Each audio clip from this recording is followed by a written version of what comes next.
9.5의 4절 응답 스펙트럼 해석입니다. 응답 스펙트럼을 사용한 해석입니다. 응답 스펙트럼 해석은 이렇게 두 개 붙여 써야겠네요. 구조물의 오타도 있고 수정하겠습니다. 구조물의 동적 거동의 최대 응답, 최대값이란 말은 응답 스펙트럼 자체가 최대값을 사용해서 최대 응답값을 사용해서 만들어진 거기 때문에 최대 응답을 구하기 위해서 사용됩니다. 지진 하중을 사용한 내진 설계에서는 지진 하중에 의해서 구조물에 발생되는 최대 변이와 최대 부재력을 구하기 위해서 사용되는 내진 설계에서 가장 많이 사용되는 방법 중에 하나입니다. 해석 절차를 보면은 다자유계의 최대 응답을 구하는 과정을 정리하면 다음과 같습니다. 제일 첫 번째, 지진 하중을 받는 다자유도계의 운동 방정식을 독립된 단자유도계의 운동 방정식으로 분리를 합니다. 다자유도계 하나를 단자유도계 여러 개로 분리를 하는 거죠. 그리고 i번째 모드에 대해서 동일한 진동수와 감쇄비를 받는 등가의 단자유도계를 설정을 하고요. 이 단자유도계에 대해서 모드 참여 개수를 구하고, 여기서 주의할 점은 모드 참여 개수가 해당 모드가 응답에 미치는 영향이 클수록 반드시 모드 참여 개수가 큰 건 아닙니다. 그래서 이것은 제 모드 형상이 임의로 정규화되어 있고 모드 형상에 영향을 받기 때문에 모드 참여 개수는 따라서 달라진다. 그 영향이 달라진다. 모드 형상에 따라서. 이건 이 6.4절에 이미 했었고요. 다음과 같이 모드 참여 개수, 단자유도에서 모드 참여 개수란 것이 6.4절에서 요것을 얘기하는데요. 모드 참여 개수는 이렇게 되어 있고 모드 형상을 어떤 모드 형상을 쓰냐에 따라 가지고 참여 개수, 각 모드별 참여 개수가 그 크기가 다르고 그렇기 때문에 일관되게 어떤 모드 참여 개수가 크기 때문에 이 모드에 영향이 크다라고 얘기할 수는 없습니다. 뒤에 보면 또 다른 것들도 나와 있고 모드 참여 개수는 어떻게 보면 그래서 전체 모드의 합은 1이지만 얼추 그 모드 참여 개수가 크면은 그 영향이 어느 정도 크다라고는 얘기할 수 있지만은 그것에 의해서 정확하게 나타낼 수는 없다는 얘기죠. 그래서 그래서 모드 참여 개수를 사용하여서 각 모드별 구조물의 최대 응답을 구합니다. 일반적으로 변이 응답을 구하려면은 상대 변이를 직접 구할 수도 있지만은 변이 응답 스펙트럼에서 그렇지 않고 일반적으로 가속도 응답 스펙트럼을 사용하기 때문에 가속도 응답 스펙트럼에서 최대값을 구하고 그 모드 그 다음에 거기서 오메가 자승 그러니까 사판에서 그냥 오메가로 되어 있더라고요. 오타입니다. 오메가 자승으로 나눠 가지고 혹은 t의 자승을 곱해 가지고 변이 최대 상대 변이를 구할 수가 있습니다. 그래서 응답 스펙트럼을 통해서 구한 최대 응답의 모드 참여 개수를 곱해주게 되면은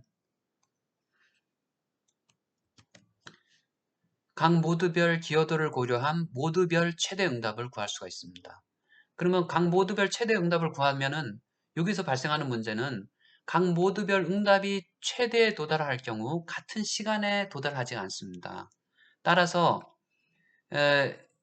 실제로 모든 응답이 같은 시간에 혹은 첫 번째 모드, 두 번째 모드에 의한 응답이 최대 같은 시간에 발생할 가능성이 첫 번째 모드에 의한 응답은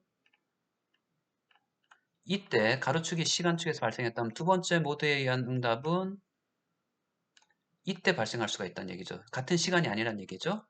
그래서 발생할 확률은 같은 시간대 모드별 응답이 최대 발생할 확률은 매우 낮으므로 모든 모드를 더한 최대 응답은 얼마냐라고 했을 때 더하는 방법이 있는데요. 모드별 최대 응답을 구하는 것은 이제 무조건 최대 응답을 시간은 다르지만 무조건 더한다라는 방법이 ABS 방법이고요. 그 다음 이 방법과 요놈과 요놈을 서로 직교하니까 연관성이 없으니까 SRSS라고 제곱합 제곱근 방법입니다. 여기 제곱합 제곱근 방법이라고 부르는데요. 그렇게 하든지 아니면 각 모드별 상호 연관성을 고려해 가지고 구할 수도 있습니다. 근데 SRSS 방법이 보편적으로 많이 사용되지만은 2개 이상의 인접한 모드가 있는 경우에서는 서로 간에 모드가 영향을 주는 경우에 있어서는 평가를 과소평가할 수가 있다입니다.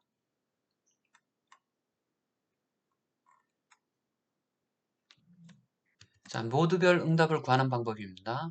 일반적으로 우리가 각 모드별 응답은 다음과 같습니다. 모드별 응답은 지진 하중에 가해졌을 때 지진 하중 위에다가 모두 참여 개수를 곱해가지고 응답을 구하게 되는데 우리가 응답 스펙트럼 같은 경우에서는 그 단자유도계의 지진 하중에 가해졌을 때 응답이므로 이것이 이제 응답의 정의지 않습니까? 변이 응답 스펙트럼.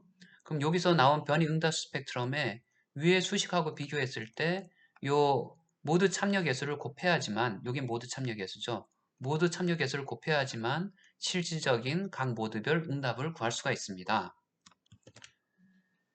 따라서 i번째 모드의 실제 변이는 각 모드별 응답에다가 모드 형상을 곱해주게 되면은 각 모드별 실제, 요건 일반 좌표계, 물리 좌표계에서의 응답이고요. 부재력은 앞에서 구한 물리 좌표계에서의 변이에다가 강성을 곱해주면 되고요. 강성 행렬. 여기서 요 값은 위에서 구한 값이고요. 그 다음에 혹은 최대 응답은 가속도 응답에다가 물리좌표계를 일반 좌표계를 물리좌표계로 바꿔주고 거기다가 질량을 곱해주면 F equal MA라는 형식이 됩니다. F equal KU라는 형식이 되는 거예요.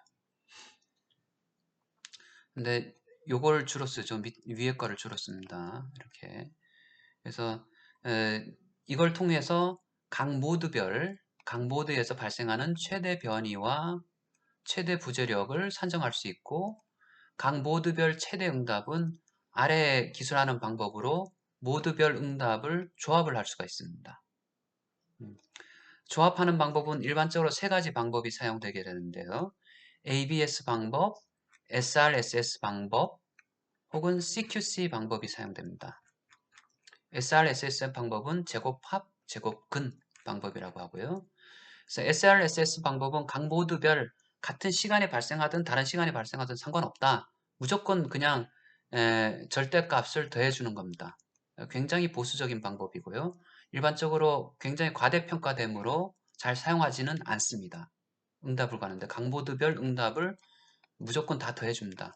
이거는 같은 시간에 같은 방향으로 발생할 때는 하지만 실질적으로 모두별 같은 시간, 같은 방향 이거는 이렇게 얘기할 수가 없잖아요. 첫 번째 모드가 이렇게 움직여서 발생한다면은 두 번째 모드는 우리가 생각했을 때 이렇게 해서 이 방향으로 발생할 수도 있잖아요. 그죠? 이걸 무조건 다 더하면 안 된다는 얘기죠. 그래서 하중도 이렇게 ABS 방법, Absolute Sum 방법입니다. 예. 두 번째 SRSS 방법은 앞에서 6.4절에 통계적 독립이라는 것이 있는데요. 이 방향하고 이 방향을 서로 더하고자 할 때는 우리가 피타고라스 정리해 가지고 이 방향이 합이 되는 거잖아요. 그죠?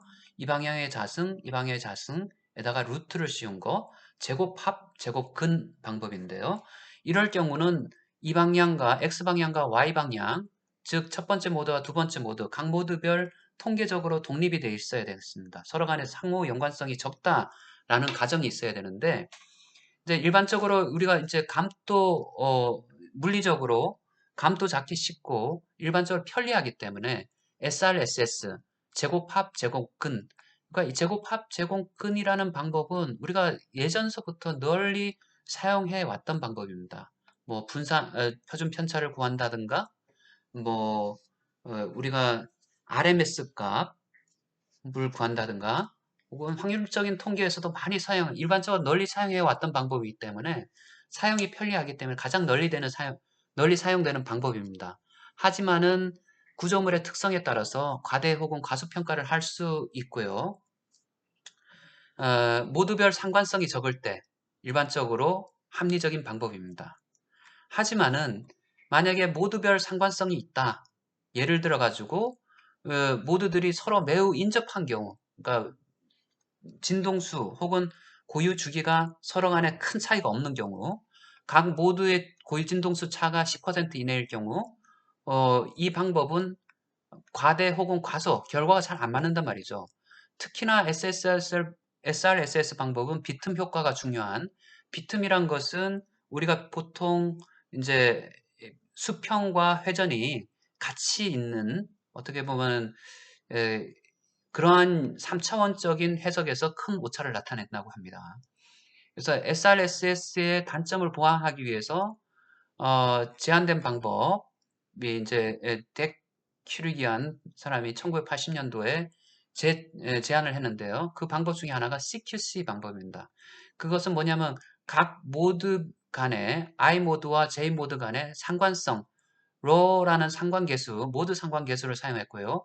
모드 상관계수는 그 모드 간의 베타값, 고유 진동수 B하고 그 모드 간의 각 모드별 감쇄비를 사용해 가지고 상관성을 나타냈습니다. 그래서 상관성을 두 모두가 인접한 경우에 있어서는 보정을 해주는 경우, 상관성이 없다, 뭐 감쇄가 없어 가지고 첫 번째 모드하고 두 번째 모드가 인접해 가지고 진폭이 뭐 크게 막 영향을 주면 모르겠지만 만약에 감쇄가 0이다 그러면은 뾰족하게만 나타나잖아요.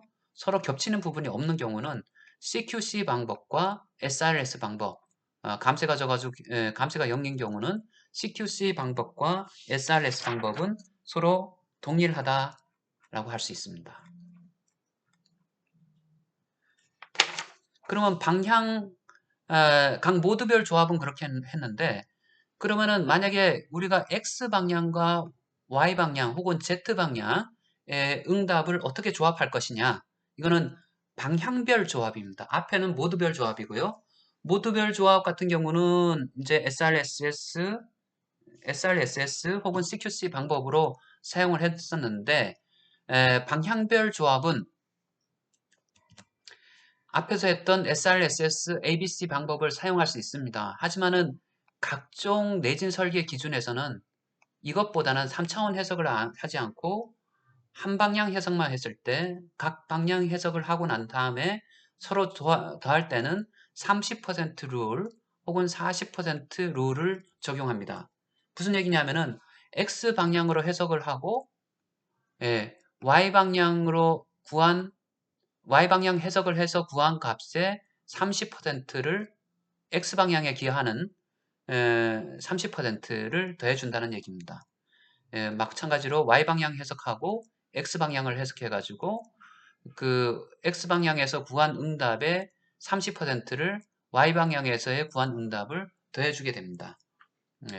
이거는 뭐 다른 얘기를 하면 그냥 3차원 해석을 할 수도 있지만은 X방향으로 해석을 했을 때 Y방향 효과도 잘 안 나타나고 Y방향이 X방향에 미치는 영향도 잘 안 나타나기 때문에 X방향 해석을 하고 Y방향 해석을 하고 난 다음에 혹은 Z방향 해석을 하고 난 다음에 X방향 해석에다가 Y방향 해석한 효과를 30% 곱해가지고 X방향에 더해주게 됩니다.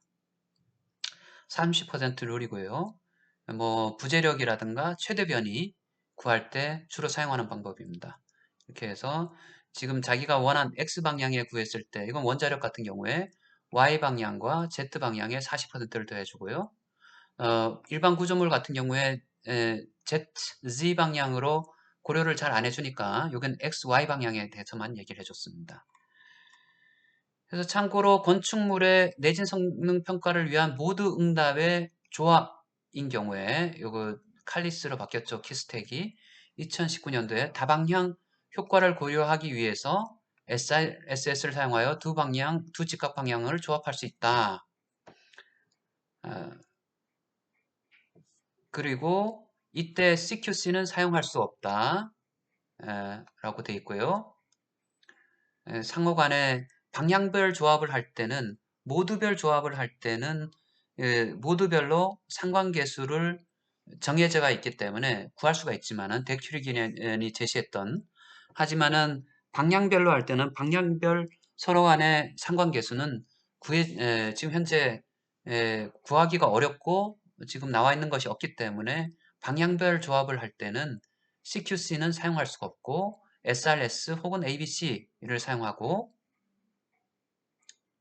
그래서 요 설명이 들어가 있네요. 이렇게 돼 있습니다.